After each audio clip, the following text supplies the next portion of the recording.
They would buy their slaves from blacks on offshore islands. Then they took off before the hurricane season. Blacks were completely complicit in the slave trade and actually benefited from it. For the Americans and Europeans' involvement in it, the slave trade would have not occurred without the black people's permission, including their involvement and approval. Besides, we do forget that it was whites who largely ended slavery.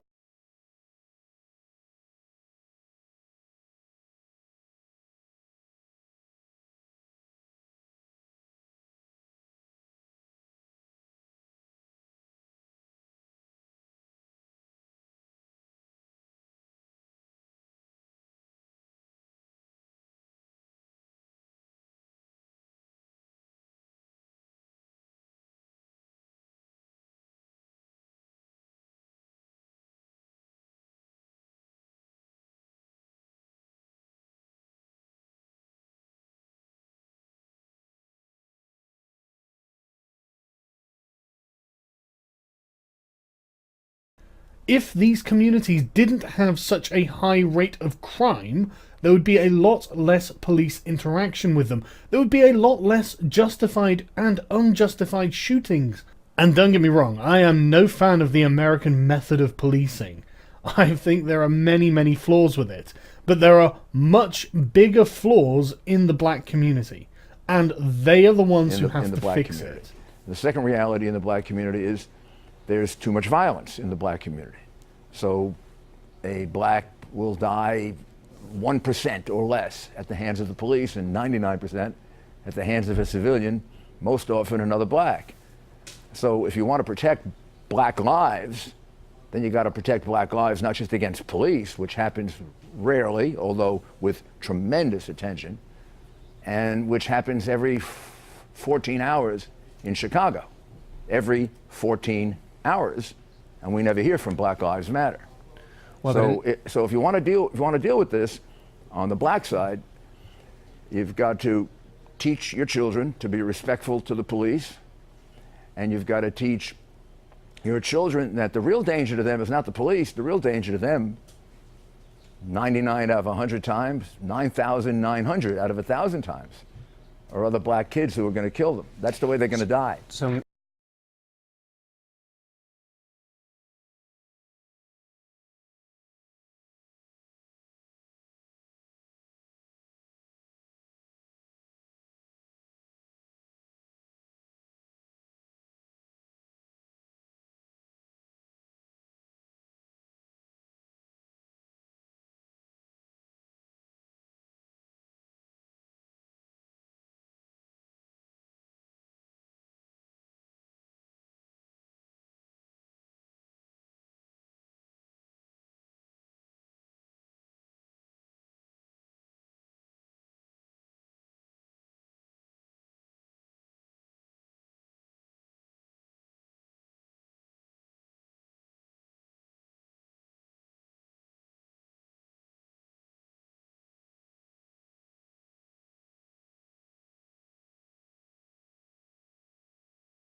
I have studied this issue for 30 years, and my sincere belief is that the African American community is being devastated by the collapse of the family. And it all goes back to an alienation of young black men in this country for a number of reasons, but primarily because they're angry they didn't have a family and their father abandoned them and all of that. White people don't force black people to have babies out of wedlock.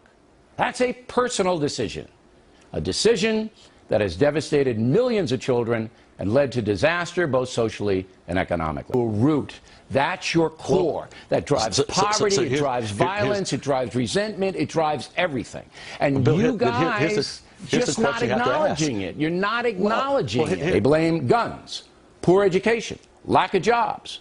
Rarely do they define the problem accurately. 72% of babies in African-American community are born out of wedlock now. Why isn't there a campaign by you and the First Lady to address that problem very explicitly? The fact of the matter is that racism is no longer a major problem in America anymore.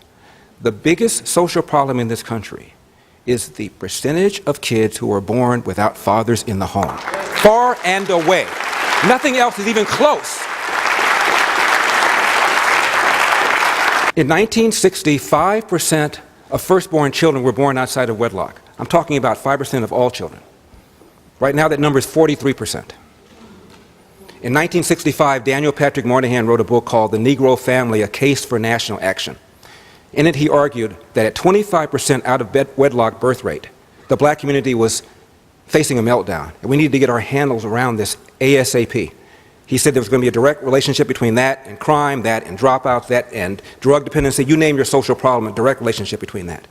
Fast forward. 75% of black kids today are born outside of wedlock. 85% at some point will be living in a home without a father. 50% of Hispanic kids outside of wedlock. 35% of white kids, 10 percentage points higher than when he wrote that alarmist book.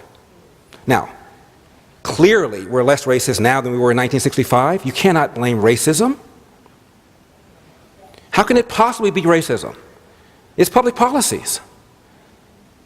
Lyndon Johnson launched the so-called war on poverty, and he literally sent welfare workers door to door to knock on doors. I was there, advising women of their rights to welfare, provided there was no man in the house. Within 3 years, welfare increased 110%. You add that on top of what FDR did, who's another icon of the Democratic Party. Minimum wage alone is estimated to have cost 500,000 jobs, black jobs. Minimum wage was enacted in 1938. It was 25 cents an hour. At the time, a black teenager was more likely to be employed than a white teenager for obvious reasons. They'd work for less money. Now you're telling an employer who's inclined to be racist, you can't pay this guy fair market value, you got to pay up to here? Well, up to here, you got a lot of white people willing to do that. So if I'm a racist and I'm now forced to pay for something I don't want, I can pay for a white guy. 500,000 black people are estimated to have lost their jobs alone because of minimum wage. Alone. And then we talk about direct payments that FDR gave to farmers. Many of these farmers had sharecroppers and had tenant farmers. They got nothing. Millions of people are estimated to have lost their jobs as a result of this. So you add up what FDR did to what LBJ did, and this is a direct assault on the black family, and the black family survived slavery, survived Jim Crow, but did not survive the welfare state. That's what's going on here.